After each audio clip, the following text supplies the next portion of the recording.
Moi, je crois qu'il ne faut pas avoir la nostalgie du passé et qu'il y a eu une progression continue malgré des difficultés qui sont toujours importantes.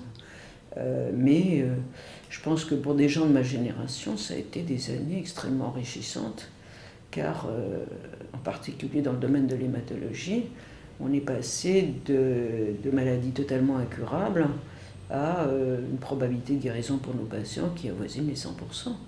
Donc je dois dire qu'il y a peu de disciplines où il y a eu autant de succès thérapeutique et donc autant de gratification. Moi, quand j'ai commencé ma médecine, je ne savais même pas ce que c'était que l'hématologie. Et comme je vous l'ai dit, pendant la course au patron, il y avait les disciplines reines, et puis on laissait aux autres les disciplines qui étaient un peu moins courues. C'est comme ça que je me suis retrouvée en hématologie. D'abord dans le service du professeur Bousser à l'Hôtel-Dieu. Et c'est vrai que c'était très intéressant.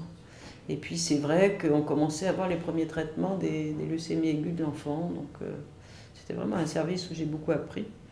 Et donc j'étais ensuite chez Georges Mathé à Paul Brousse à l'époque, qui était l'Institut Gustave Roussy. Et là, c'était extraordinaire, parce que cet homme avait probablement plus de 20 ans d'avance sur son temps. Et c'était vraiment un grand médecin, beaucoup d'idées, extrêmement imaginatif et inventif. C'est lui qui avait fait les premières greffes. Et j'étais amenée d'ailleurs à voir ses premiers greffés. Et c'est là que j'ai décidé de faire l'hématologie, parce que c'était vraiment les premiers médicaments, chimiothérapie, les premières greffes, les premières transfusions de plaquettes et de globules blancs. Et il y avait une équipe extrêmement dynamique. Donc c'est là que j'ai décidé de faire de l'hématologie, à la suite de ce stage d'externe chez Mathé. Ensuite, j'ai fait tout mon cursus en hématologie. Dont ici chez Jean Bernard, dont un contact avec le laboratoire chez Jean Dosset. Et les greffes n'étaient absolument pas développées en France. Donc j'ai demandé à M. Dosset de m'envoyer aux États-Unis, où j'ai été dans le service du professeur Thomas à Seattle, où j'ai passé un an, où j'ai appris la technique. Donc en revenant, Jean Bernard m'a demandé de développer les greffes. Alors c'est vrai qu'au début, j'étais jeune chef de clinique, revenant des États-Unis, technique nouvelle, résultat où il n'y avait pas beaucoup de succès. Bon, les gens me regardaient un petit peu de haut, en se demandant ce qui allait se passer. Et puis petit à petit, ça s'est développé avec quelques malades qui ont survécu. Il a fallu attendre un petit peu de temps quand même pour que les choses se mettent en place. Et c'est là qu'on a commencé, ce qui fait qu'on est un des premiers centres d'Europe à avoir commencé les greffes de moelle. Puisque les premières qui ont été faites ici à Saint-Louis étaient en 1973. Et donc ça nous a donné la possibilité quand même de se développer. Mais je dois dire que Jean Bernard et Jean Dosset ont été extrêmement importants pour ce développement. Ils m'ont laissé une liberté totale. Je dois dire que de ce côté-là, c'est vraiment assez extraordinaire d'ailleurs. Ils ont vraiment laissé faire. Et soutenu, surtout. C'est-à-dire éviter les écueils. On a été vraiment pionniers et moteurs de beaucoup de choses. D'abord sur les indications des greffes, sur le traitement des aplasies médulaires. J'ai créé le groupe européen des greffes de moelle. À l'époque, on était 12. En 1975, maintenant, il y a 5000 participants. Il y a eu des développements au niveau international, ce qui ont permis quand même assez rapidement de travailler avec beaucoup de gens et de façon communautaire. Je pense que ce qu'on a fait, on ne le ferait plus mal. D'abord, il y a eu il y a cette espèce d'accablement sous l'administration. Et puis, il y a la perte de liberté. Et puis, il y a des réglementations qui font que si on veut mettre en place un nouveau traitement, une nouvelle thérapeutique, on perd un temps. Enfin, ça prend un temps fou, il faut demander la permission partout, c'est beaucoup trop long. responsabilités se diluent, il y a trop de paperasse.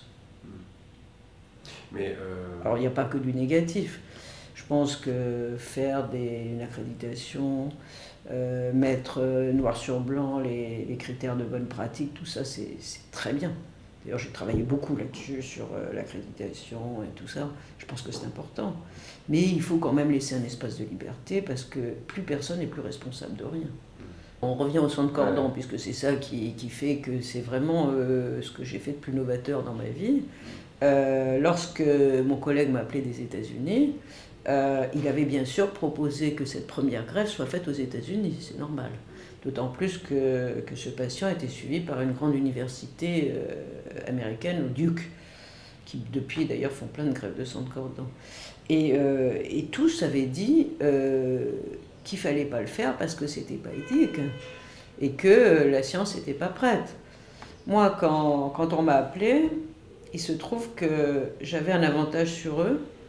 D'abord parce que je connaissais mieux la maladie de cet enfant et que j'avais mis au point des méthodes de greffe qu'eux n'avaient pas.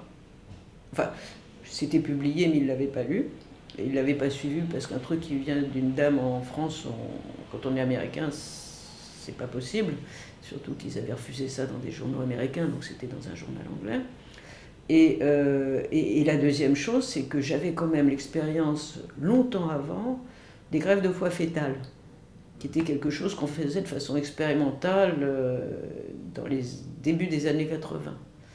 Donc tout ça, c'était une littérature que je connaissais, l'utilisation des cellules fétales, et j'en avais même fait quelques-uns. Donc quand ils m'ont appelé, c'était pas quelque chose qui pour moi était réellement nouveau. Enfin, j'étais quand même très excitée quand ils m'ont demandé, parce que j'ai dit ça je ne laisse pas partir. Parce qu'effectivement, c'était nouveau. Et c'est pas tous les jours qu'on vous offre quelque chose de nouveau. D'accord. Mais après qu'on ait publié le premier cas, il y a eu des articles qui ont dit mais ça n'a pas d'avenir, ça peut être dangereux parce que vous allez injecter des cellules de la mère et ça peut faire des réactions immunologiques. Hein. Enfin, il y a eu plusieurs articles très négatifs. Bon, c'est pas grave, parce qu'ils se sont trompés. Et on a montré par la suite qu'au contraire, ça avait beaucoup d'avenir et ça s'est développé. Aujourd'hui, il y a plus de 15 000 patients qui ont été traités. C'est en train de révolutionner le domaine de la greffe. Mais à l'époque, on ne savait pas, bien sûr. D'accord. Ça a été mieux que ce que je pouvais penser, en vérité. Ah oui. Ah oui. C'est sûr qu'on peut se tromper, mais bon. Je crois que ce qu'on a essayé de faire, c'était quand même dans le bien des patients. Et l'expérience montre que finalement, c'est pas trop trompé. Non. Et puis, j'ai pas travaillé seul, hein, parce qu'on a toujours travaillé dans un contexte d'échanges internationaux. Donc, en fait, on ne travaille jamais seul dans ce genre de discipline. On suit, ou on est sur une vague. Et il y a beaucoup d'échanges qui se font même maintenant, encore plus maintenant, parce qu'avec Internet, moi je reçois tous les jours des demandes de collègues qui disent voilà, on a ça, qu'est-ce que tu ferais, et vice-versa. Et ça a toujours existé, même avant qu'on ait les échanges Internet. Donc on s'est vu beaucoup, on a beaucoup discuté. Je pense que les décisions, à condition que les gens soient raisonnables, elles ne se font pas comme ça. On ne se lève pas le matin en disant « Oh, bah tiens, si j'injectais ça à tel patient ». Non, c'est pas comme ça que ça se passe. Non, parce que même si on passe pas si on n'est pas passé par les mêmes réglementations qu'aujourd'hui, il est certain que dans un hôpital et dans une communauté scientifique, on ne travaille pas seul. Et que les gens qui travaillent mal, pas bien, ça se sait tout de suite. Et donc il y a une espèce d'autocontrôle quand même dans la profession. C'est pour ça que je parlais de doute. Oui. La collégialité. Il y a un autocontrôle. Parce que si par exemple je disais demain, tiens, j'ai envie de faire ça, j'irais demander aux autres est-ce que vous l'avez déjà fait. Et s'ils me disent c'est complètement idiot, ben on ne le fait pas.